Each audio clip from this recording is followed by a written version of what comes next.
अब से थोड़ी देर पहले उन्होंने मुझे और मियां असलम इकबाल को बुलाया और उन्होंने कहा कि मेरे बिहाफ पर ये स्टेटमेंट जारी करो,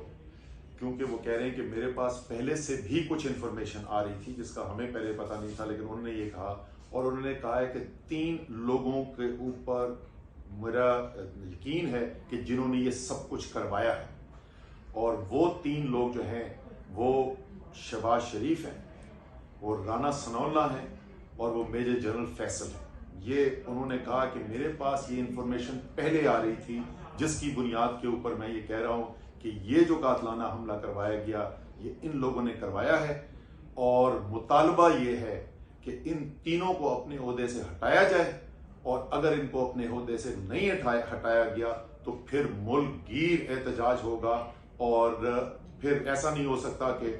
पाकिस्तान ऐसे चलता रहे अमूमी हालात के साथ जब तक इन 3 लोगों को नहीं हटाया जाता। ये खान साहब ने पैगाम दिया है सारी कौम के सुनने